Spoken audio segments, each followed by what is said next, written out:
Remember what it was like to be a kid? To explore and play. To roam free all day. In Jamestown, North Carolina, we get out of the grind and escape into the moment. People feel good here.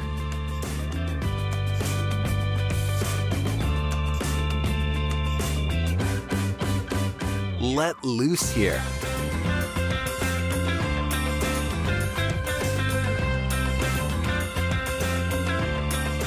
Eat well here.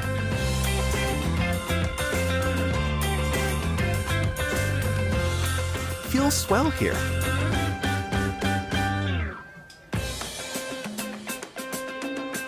We go for a ride or an afternoon stroll.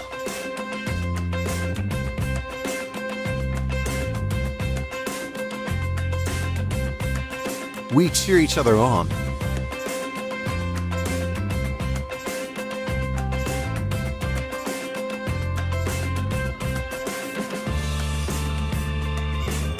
And go for the goal.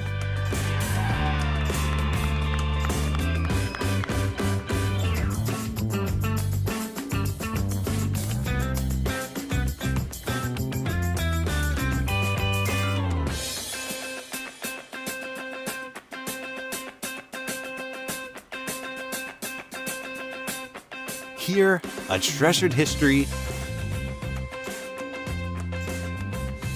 meets the energy of a town on the rise. In a place with true heart and soul, and where we have our own special beat. Jamestown, North Carolina, where history and possibility meet. I'd like to call this meeting to order. Would the clerk please call the roll? Yes. Councilmember Wolf. Here. Councilmember Capes. Here. Mayor Montgomery. Here. Councilmember Strawn. Here. Councilmember Rayburn. Here. A quorum is present. Thank you. Please stand for the Pledge of Allegiance. Councilmember Capes, would you lead us? I pledge allegiance to the flag of the United States of America and to the republic for which it stands, one nation, under God, indivisible, with liberty and justice for all. Please bow your heads for a moment of silence.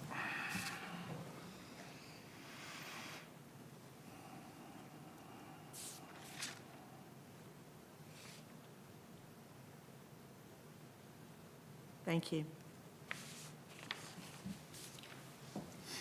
Council, do we have any changes to the agenda? I don't have any. Do I have a motion to approve? I'd make a motion to approve the agenda as presented. Second. All in favor? Aye. All opposed? And have you had a chance to review the consent agenda? Mm-hmm. If so, do I have a motion to approve? Motion to approve. Second. All in favor? Aye. All opposed? Thank you. Katie, do we have anyone signed up for the public comment period? Yes. Sherry Pickett. Please come to the podium and state your name and your address. Okay, I wasn't expecting this so quickly. My name is Cherry Pikett, 7804 Robinson Road in Summerfield, and I'm here about the schools. Okay, social emotional learning is evolving to mental health services in the Guilford County schools, and that is very big. In the transformative social emotional learning, the curriculum is developed by CASEL.org. It's CASEL.org, and there are 5 core steps. The first core step starts in elementary school, and it's self-awareness. It's meant to help children understand their emotions, to understand personal and social identities, goals, values, and to recognize their biases. Did you hear the word values? Those are the values that parents instill into their children, and this will be examined under a Marxist lens. The goal is to empty their minds and replace it with social identity where they can feel a sense of belonging. This makes social emotional learning more dangerous than critical race theory. This program is meant to intervene on troubled learners in education, or they may be troubled in the home or have a social issue with classmates. Vulnerability is induced in children, and then they are given a way out. They may be told their parents and grandparents are repressive, they don't have the right answers, or that they've had it wrong for generations. The reason we are seeing books in the Guilford County schools of children as young as 10, trans children, transgenderism, and homosexuality for these young children, is a quote here by Dr. James Lindsay, and I will provide my resources for you. At present, schools throughout North America are reproducing the youth radicalization program utilized by communist dictator Mao Zedong. They're doing this by combining critical race theory, gender theory, queer theory, and other critical theories of identity to funnel kids into politically active, radical, and revolutionary personal identities. By sexualizing our children, separating them from parents and family will be easier. And I have a copy of my sources for you. Thanks. Thank you. Has anyone else signed up for public comment? Nobody else signed up. Thank you. Councilmember Capes, I believe you have a proclamation to present to Scott Coakley and Josh Brown. As a matter of fact, I do. Gentlemen, come on up. Also on Fridays, more to the music in the park. Josh is known solely as Jason. All right, try to get this right as best I can. All right, proclamation, Parks and Recreation Month of July 2022. Whereas parks and recreation programs are an integral part of communities throughout this country, including the town of Jamestown, North Carolina.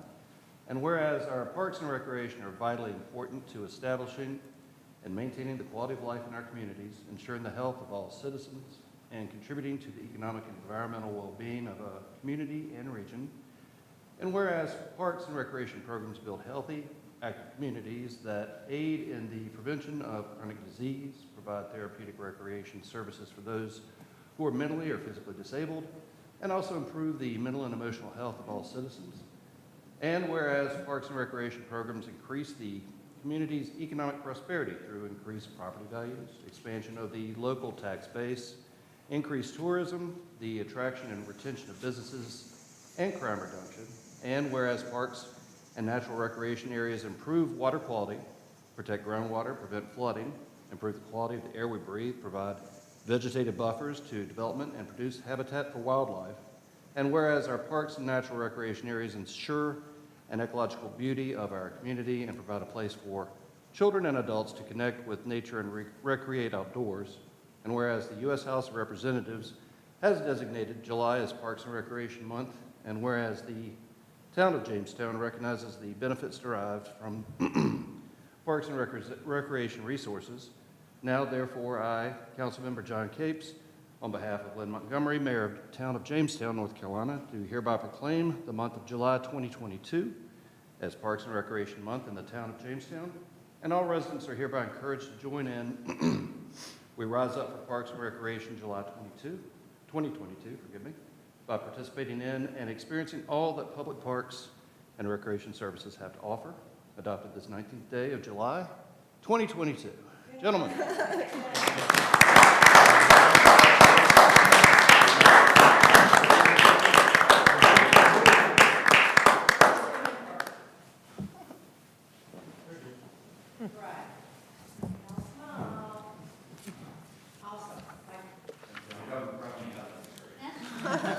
Thanks, guys. Thank you, guys. We appreciate you.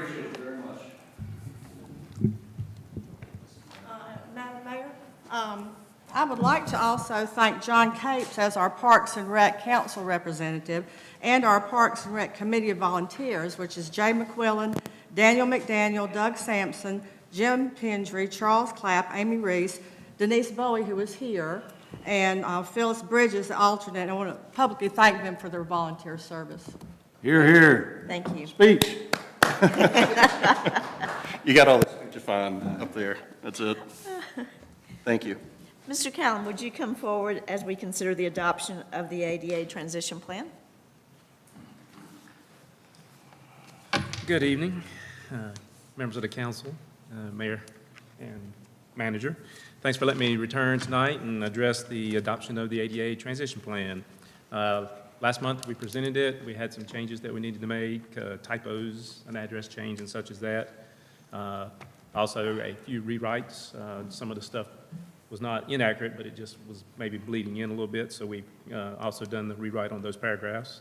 A little bit of wordsmithing was going on also, so spell check in this world sees the words correct, but they don't really mean what you want them to mean. So thank y'all for catching that for us. Do it as much as you can, let as many eyes see it, and it still comes through. Also, just addressing some of the questions that y'all had.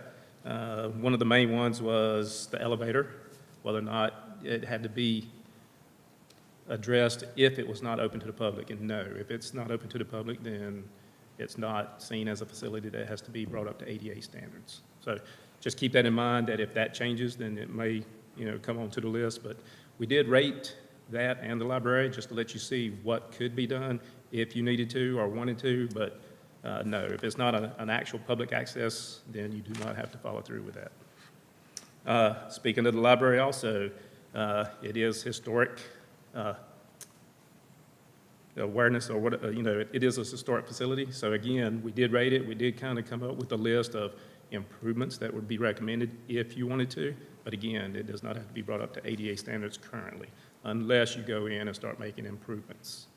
Then you have to bring it up to current ADA standards. So again, to keep that in mind. Is there a threshold on the amount of improvements? I think I had asked about if there was an external elevator. That, yes, and no, it did not. Again, they make things vague for a reason, I guess, but it did not list a dollar figure. So Okay. if you go in and start bringing things up to current or adding on to current ADA compliance, then it has to be brought up to ADA compliance, the facility, because you're making it to today's standards. So, That's unfortunate. yes, It's kind of keeping you from it is. wanting to make it accessible. And I'm assuming if you adopt it and as you get into the program, the civil rights representative, you could probably, I don't know about negotiate, but you could tell them what you're trying to do. And I'm not sure if there's a way to keep it external. I don't know, was the elevator outside, inside, whatever? Well, there is no elevator, but I mean, if you add. previously, there had been some annexes built onto the library that were taken away. So there is precedent for having doorways in certain places, but obviously they've been sealed over when that was removed. So I Yes. didn't know if something was built on just externally, but we weren't in the actual main part of the building, if that could be seen as just an addition. Yeah. Or if that then says you have to rip up all the historic woodwork. Yeah, it's not in the wording, but I would think that would be something you would petition and almost see it as a different facility, since it's not within, it's external or by itself. So that may be something that you would, again, petition. But the wording does not have it that way. It just says if you bring it up or if you do improvements, then it has to be brought up to current standards. It being a historic building, would those improvements negate or jeopardize the historic? I would think so. Again, it doesn't address it in this policy, so I'm sure there's a historic, not necessarily in here, but another historic boundary. I know I've heard before that if you go in and do not meet historic guidelines, then it negates the historic quality of the structure. So you have to put it back a certain way, a certain look, and all that kind of stuff. So it could, if it was, too modern or whatever the case may be. But again, it is shown in the ratings as if it was going to be brought up to standards, but since it's historic status, it doesn't have to be. One of the main things was the grandfather clause, and that was mentioned. And we do have some, again, it's gray. And I'll just read off what we gathered. Any public accessed, publicly owned building constructed prior to 1990 is technically grandfathered, even though the legislation does not specifically call that out. The law cannot apply to construction prior to the law going into effect. However, kind of like the library, if the town modifies the structure in any way, or a structure in any way, the law kicks in for renovations, new construction, and the facility has to be brought up to current ADA specs. So again, I don't know about if you're counting it as an external something or other versus within. That would probably be some type of petition. Do they define renovation? Because some people call a new floor a renovation. It does not, so I think it leaves it open, again, to interpretation, either to y'all's positiveness or the civil rights area positiveness. So It's a slippery slope. I just said it's a slippery slope. it is, and it's, I'm assuming it's a gray area for a reason, but I'm not sure. Also, another bullet was the same applies to buildings between July of 1990 and March 15th of 2012, when the 2010 ADA guidelines went into effect in that time frame. Any building constructed during this does not need to be modified as long as it complied with ADA specs at the time of construction. However, any remodel or other modification to the structure would have to meet current ADA standards and specs. So, like I said, it's got the grandfather clause kind of mentioned in there, but it does have some gray areas. And Structure, is structure defined? Some people call the structure those things right there, not the wall, not the application of wall materials and those sort of things. it was not defined in the wording that we found. Okay.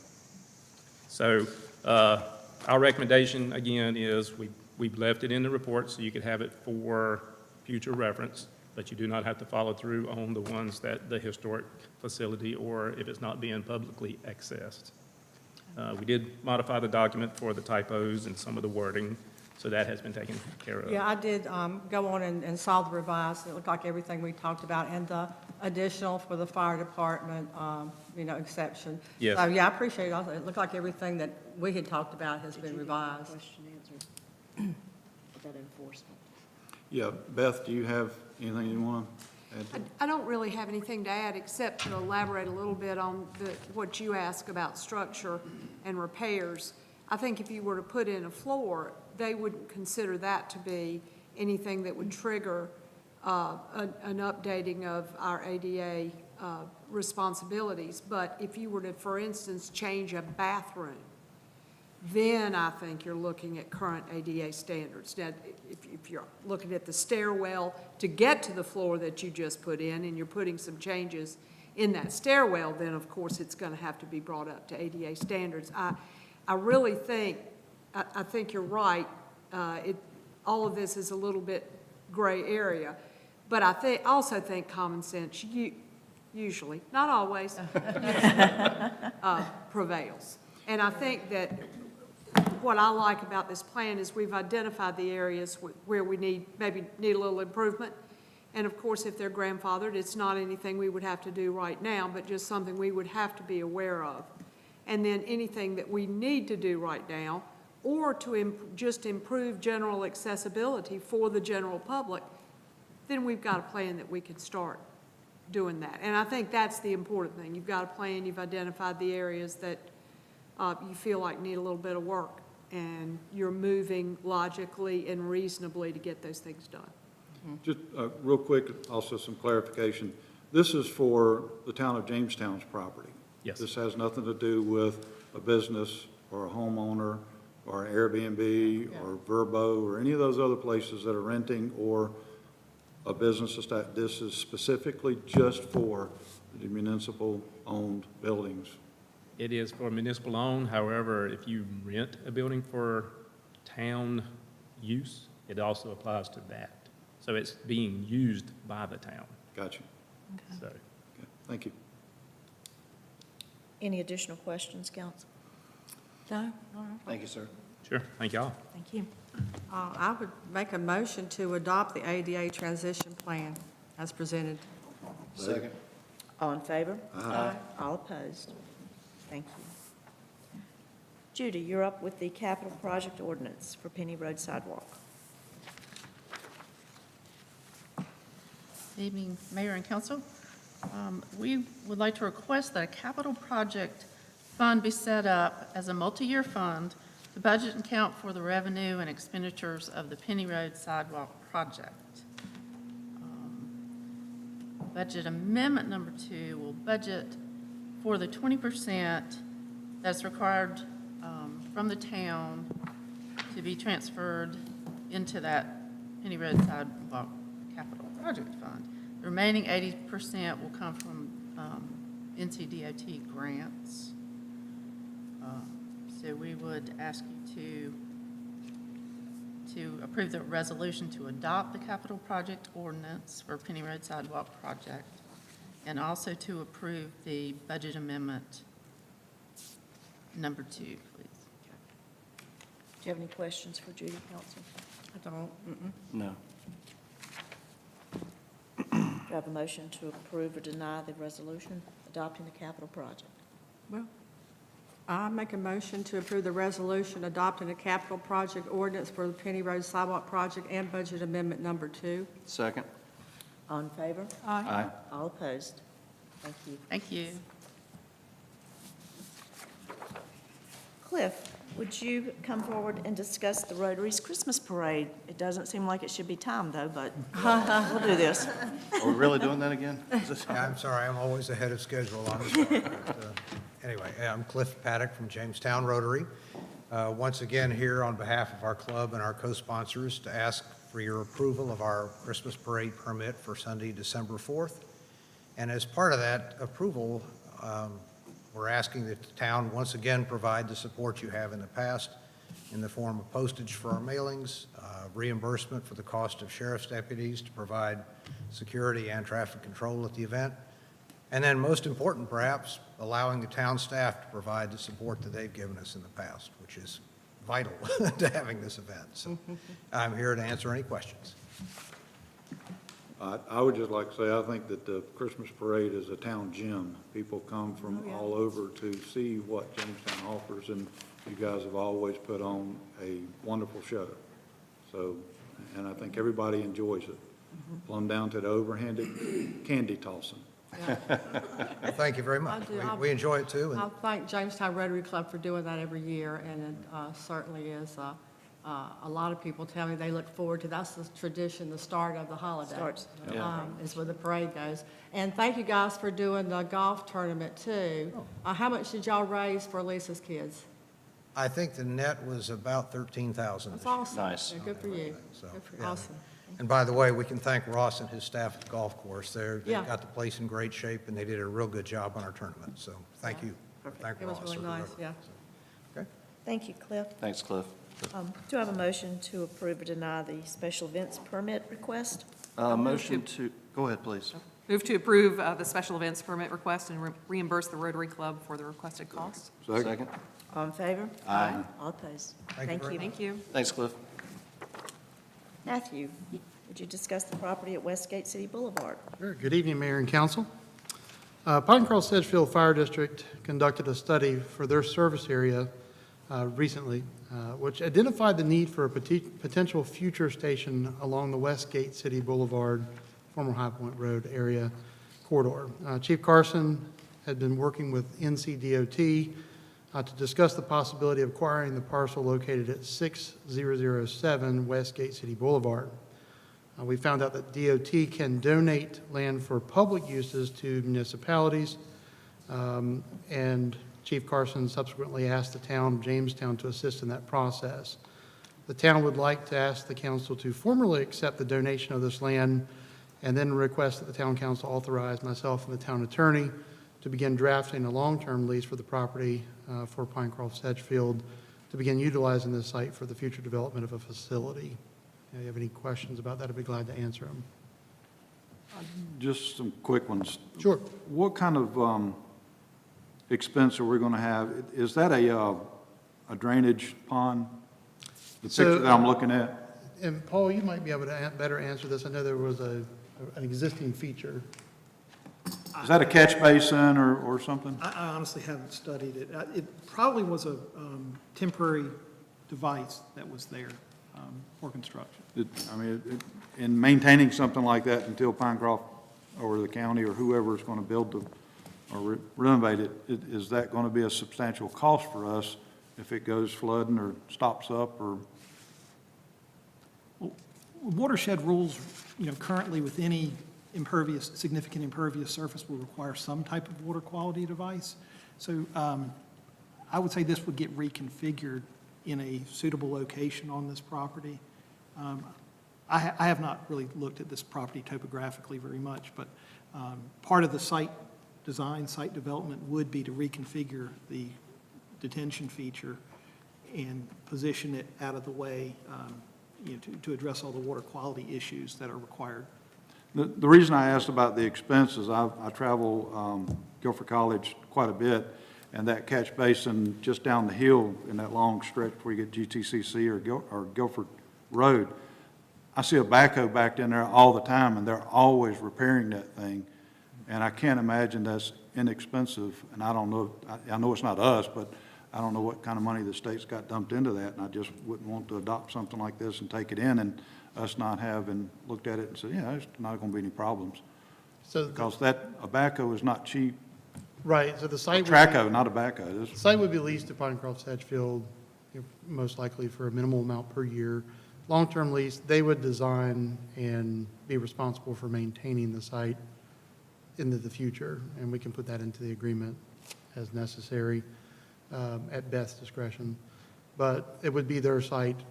We were basically a vehicle for DOT to legally transfer title to the town so that we could do that. The way that their organization is structured wouldn't allow them to accept donations from DOT. That DOT couldn't legally do it. And if I could add something to that, when Matthew and I talked before, my initial thinking, and again, please don't hold me to this because I'm gonna have to figure out a way for us to do a long-term lease that has certain special approvals we have to go through if we're gonna enter into a lease like that. My idea, right off the top of my head, was to do a ground lease, which means they would be responsible for building the building, doing everything. They'd be responsible going forward with any maintenance, any and all maintenance. Okay. Because we're sort of doing this as I don't want to say a favor, but I mean, it's good for us too, but it is something that we are doing as an accommodation. So I'm certainly going to be looking at every way possible that they will assume the liability and the responsibility for that site. One other thing, in the event that it's ever ceases to be used for a public purpose as a fire station, it does revert back to the NCDOT.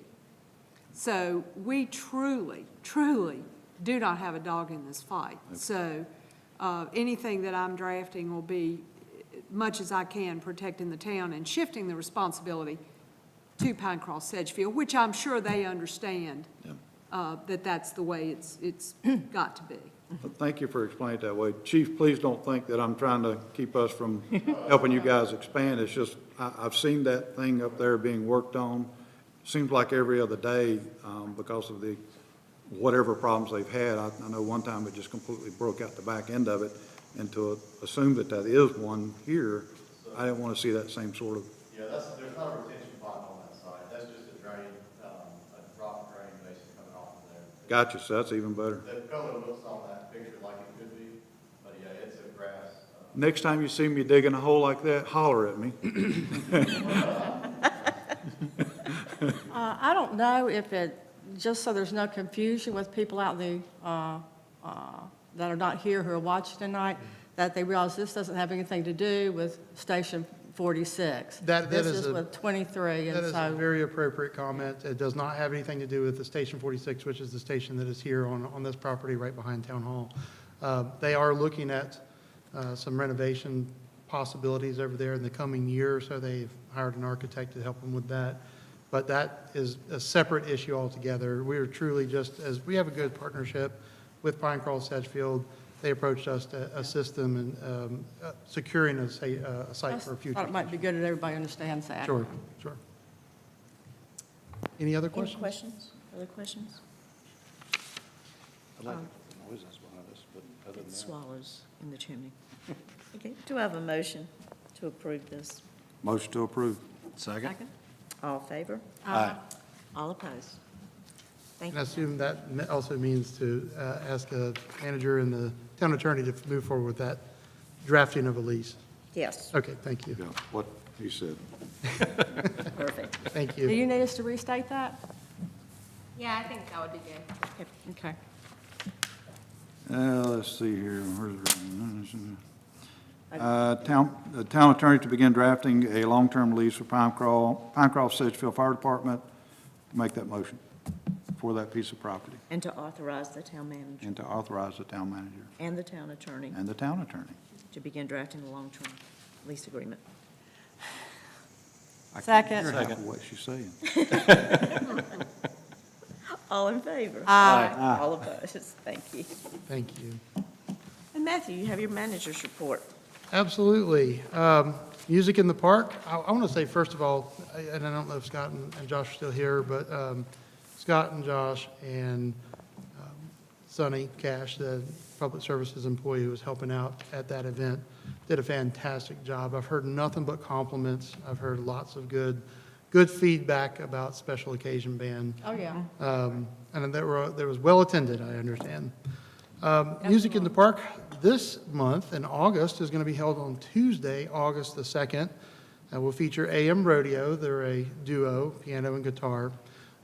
This is a little bit more of a special event for us because it's National Night Out, which is always held on Tuesday, the first Tuesday in August.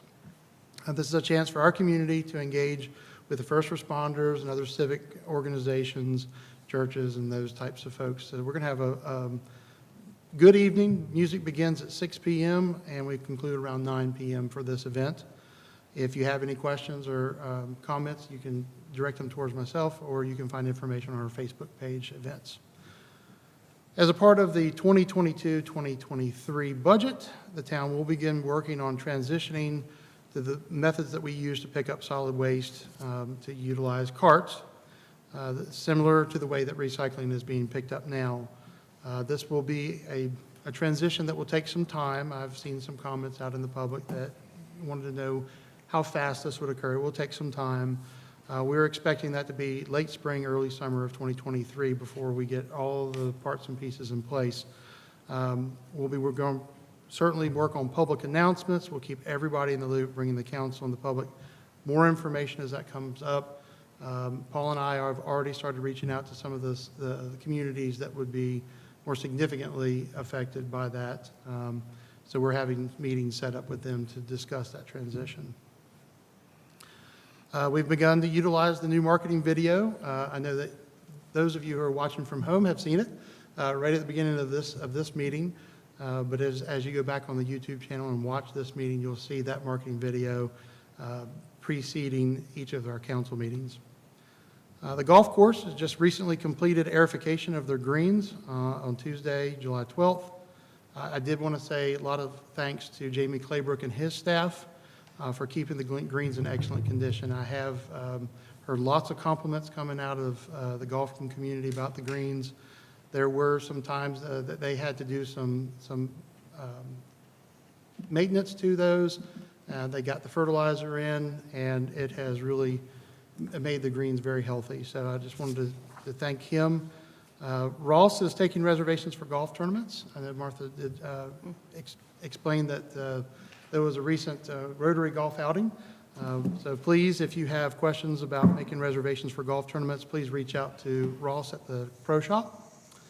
And I have been meeting with Ross, and Anna and I have discussed working on the golf course strategic plan. As we discussed, it's one of the outline goals in our strategic plan, number 5.7. This plan is a comprehensive financial, operational, management, and market analysis of the golf, and that's a typo, I apologize, the golf course, and will provide recommendations for future areas of public engagement, course operations, capital asset management, staffing, and marketing. So we've interviewed one potential consultant, and Ross is recovering from hip replacement, but he will be back soon, and we will be reviewing other potential consultants, and we'll be bringing a recommendation to you for moving forward for that. Finally, the town has advertised several new employment opportunities. We encourage you to share that with anybody who might be interested. Those are listed on our website.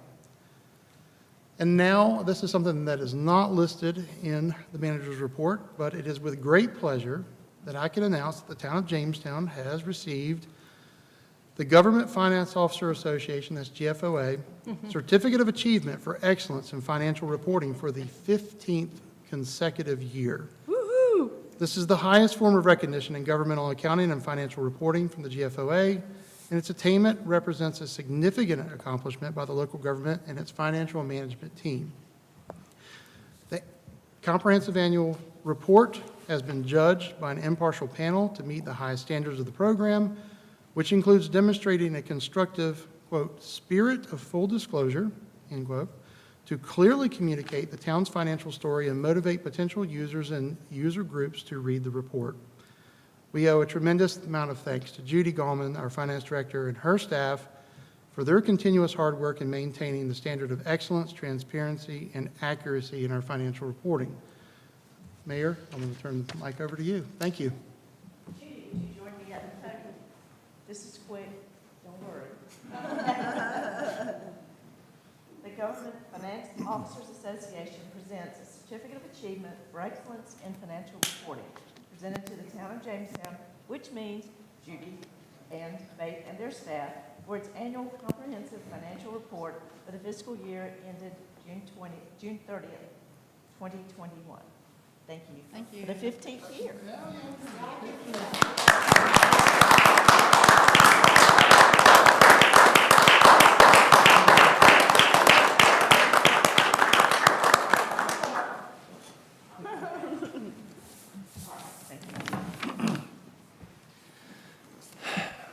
Incidentally, Judy, as I say yearly, you cannot retire. I just want to get that out of the way. So you can't leave. Got to stay. I did have one question for the town manager. Seeing how it is our Parks and Rec month, how is the recreation maintenance facility progressing? So Paul is probably, he's been our point person on this. He can speak a little bit more intelligently. My understanding is that they're waiting for rebar to be delivered, and once that's delivered, they will start pouring the foundations, the footings, and they're expecting the rebar to be here within about 6 weeks or so. Supply chain issues. Yeah. D.H. Griffin has tons of it out there. I was just out there the other day. They'll sell it to you. So also, the steel, the building itself, the manufactured portion of it has been ordered, and my understanding, if I didn't mess this up, is that the steel for the building will be here around about the same time. Okay. So we're looking at about a 6 to 8 week window before you'll see that start to come out of the ground. Okay. So they have done some minor grading there. Paul and I went and looked at it the other day. They've done some minor grading, and water and sewer infrastructure is in. So we're prepped and ready to go. We're just waiting for materials. I was hoping it could get done before winter sets in a bad weather. Absolutely agree. But Absolutely agree. you can't start till you have materials. I will give you an update too as well. We are looking at, we're renovating the existing bathrooms on the golf course. So we had a couple of quotes that came in last year. We didn't expect them to be so high. And now we have asked those individuals to look back at their numbers and see if they could do anything better with those, and to update those numbers. So we will be starting that project soon as well. Well, what about the Ren Miller bathrooms? We talked about looking at a new design. Yes, Scott and I talked to the architect, gave him some feedback. Is that the architect who did the rec building? Yes. Okay. Same architect. We've asked them to narrow the scope up a little bit and to try to find some potential cost savings where we can. One of the things that's important to us is that they're very serviceable bathrooms, that we can go in and clean them very easily and thoroughly. So he has that information, the comments that we made, and is working on updating his plans. Okay, great, thank you. Could I just reiterate that we not cost cut the extension on the water line going up to the monument? Sure. And just my opinion, but Agreed. I think that's a much-needed outlet for waters to take something up to the monument from wherever your supply is going to be. We have noted that, and we will include that in the plans. Matthew, quick question. So when the renovations are complete and we have everything there, we're not leaving that bathroom at Ren Miller open at all hours, are we? Just for We'll events? look at the policies and see what we have. One of the things that we are looking at is, from a technology standpoint, is being able to control those remotely. Nice. So that if, for example, and we'll have cameras and that type of security features that'll be over there. And Outside the bathrooms. outside the bathroom, yes, let's make it very clear. hope so. outside the bathroom. There's some people that might say, oh, they're going to put cameras. No. We'll have security features, but we want to make sure that it's safe and accessible for folks at appropriate times.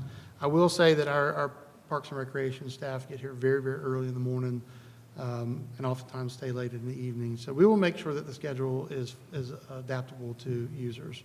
Gotcha. Thank you. Thank you. Anything else? Thank you. Thanks. Do we have any committee reports, council? You can go ahead, if you like. Okay. We had a planning board meeting last night, and so it was the second when the parcel on 4718 Harvey Road was discussed. Windsor Homes wants to build either between 85 and 95-ish townhomes on the site, and possibly a bit of commercial. And so there were two good meetings discussing that. We had a lot of folks who live in the Harvey Road area come and speak, and in the end, Windsor Homes agreed to do a traffic impact analysis before the rezoning would come to council, and the planning board voted unanimously to recommend that we approve rezoning of that parcel. But we'll hear more about that later, after the traffic impact analysis is done. Thank you. Lawrence, do you have any reports? No, ma'am. Martha?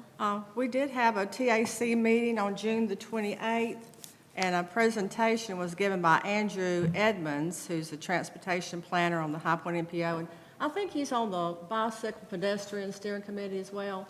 Andrew? He actually got switched out for another High Point MPO.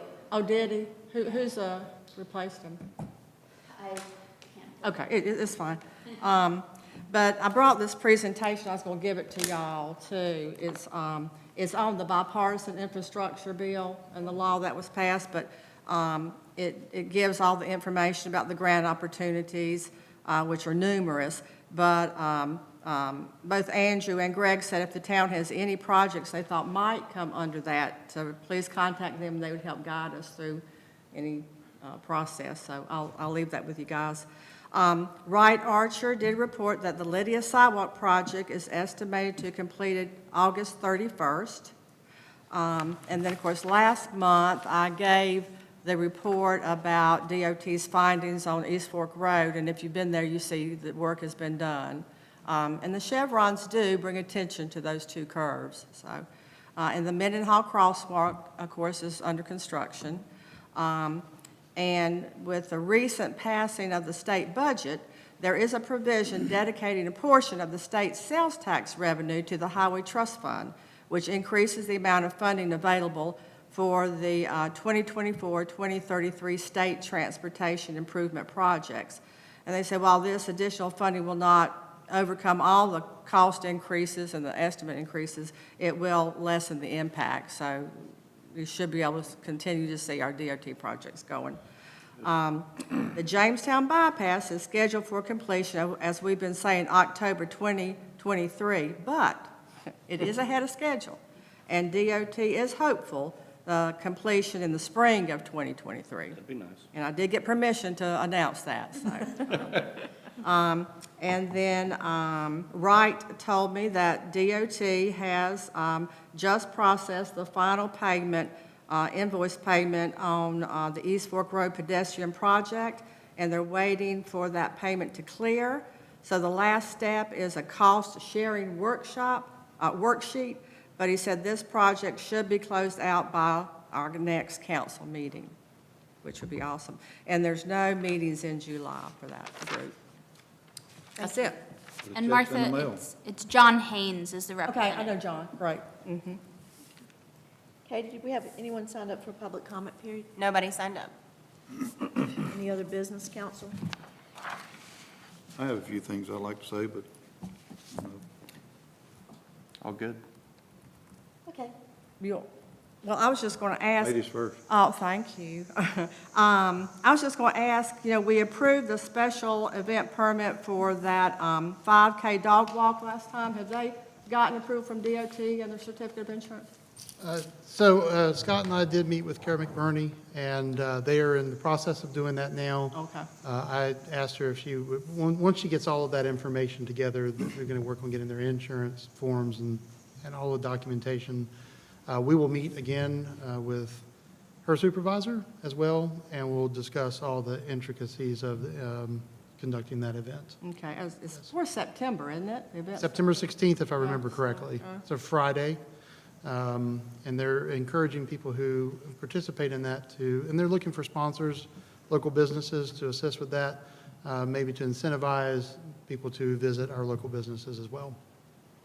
And then just in the budget amendment, we're having there for Wi-Fi at Jamestown Park. What about Ren Miller? So with Ren Miller's bathroom renovation, we're going to be taking the little kiosk that's there now out, and it's the kiosk that holds the power and the utilities and that kind of stuff. Moving that into the new building at the appropriate time, instead of spending money on it prematurely and then having to move all of that equipment, we were just going to wait until that's done, and we'll come back to you for that one. Okay, it makes That's sense. a good point. Thank you. But just so that if the people didn't realize that, we are moving forward with providing Wi-Fi access at the Jamestown Park, which is the picnic shelters, playgrounds, and that type of thing, as well as the soccer complex. And like you say, in the cameras, which will help security for employees. Yes. Oh, okay, thank you. Thank you. Thank you, sir. I had one thing, July the 28th, from 5 to 7, the bicycle pedestrian plan will have an open house at Potent Potables. So anyone who is interested in participating with that open house, it'll be on the 28th. At what time? 5 to 7 at Okay. Potent Potables. Thank you.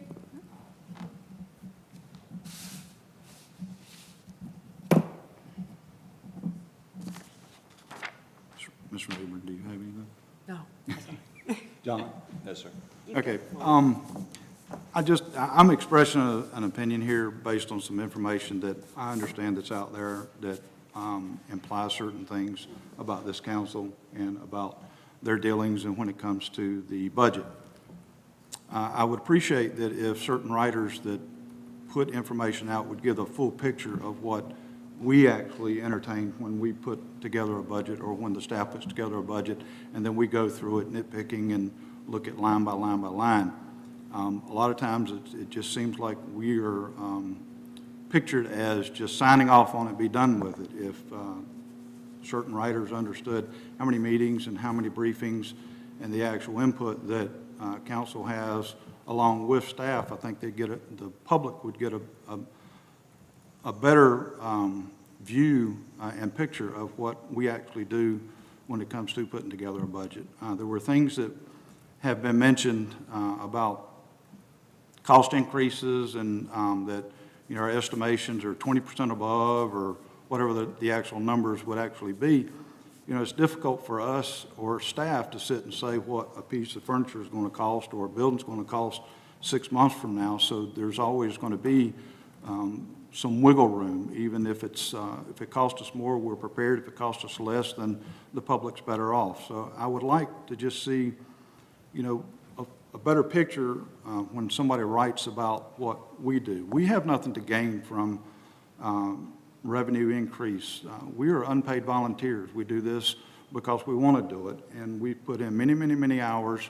And I'm speaking for myself, but I see you guys doing it during the meetings as well.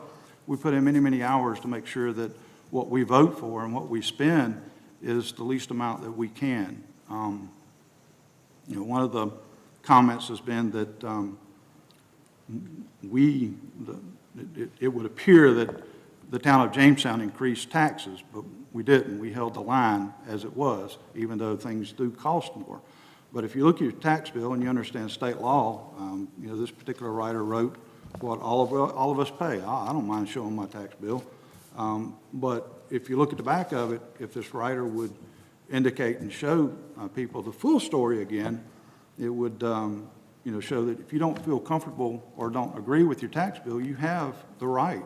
It's given to you on the bill to show individual people what to do to make or to at least protest what the tax bill actually is from the county. Keeping in mind that the town of Jamestown don't set these rates. We don't go out and appraise houses. It's something that the county pays for. And on top of that, to say that we're not doing our due diligence, we, as a council, we vote for having a third party come in and audit what we spend and what we do. So it's not taking word from staff, not that we wouldn't, but it's not just taking word from staff. It's actually paying a firm to come in, look at our books, go through it with a fine-tooth comb, and then say, you need to do this, that, or the other. It's always been, we're doing exactly what we should be doing and how we should be doing it and going above and beyond in the way that we spend your money. And the test would be what Judy was just awarded.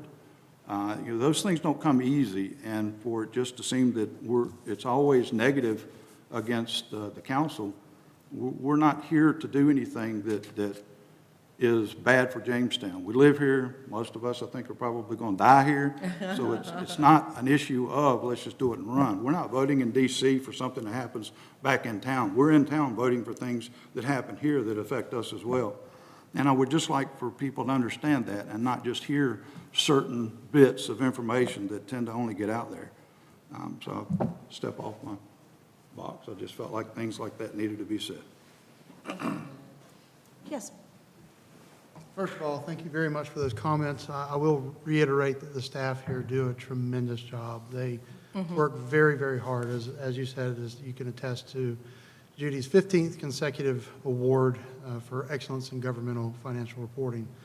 I think it's a source of frustration for all of us, the staff, when people make claims and hypothesize about things without asking, without meeting, without engaging our staff. They're highly qualified individuals. Judy Gomez is a CPA. We have a well-rounded, very capable staff, and so I will say this for anybody. We will avail ourselves. We'll make ourselves available to come and meet and answer any questions. We're probably the most transparent government that I have ever worked for or seen. So I want to reiterate, we are available. You know where to find us. We are here. Make an appointment. Come and see us. We will be there. Thank you.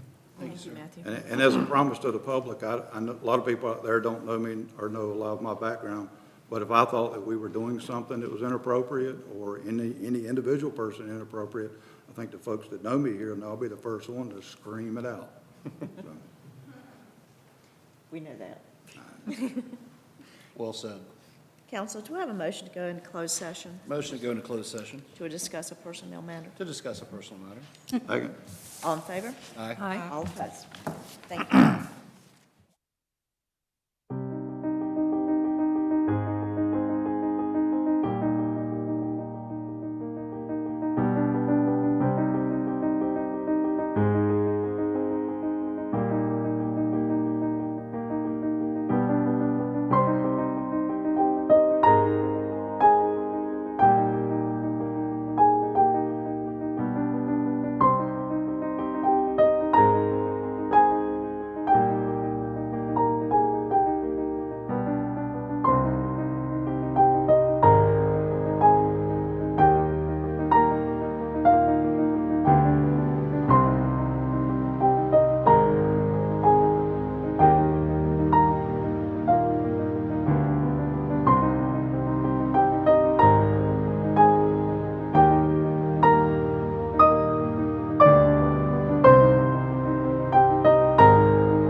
All in favor? Aye. All opposed? Motion to adjourn. Thank you. Second. All in favor? Aye. Guys. All opposed? Thank you. All right. Adjourned.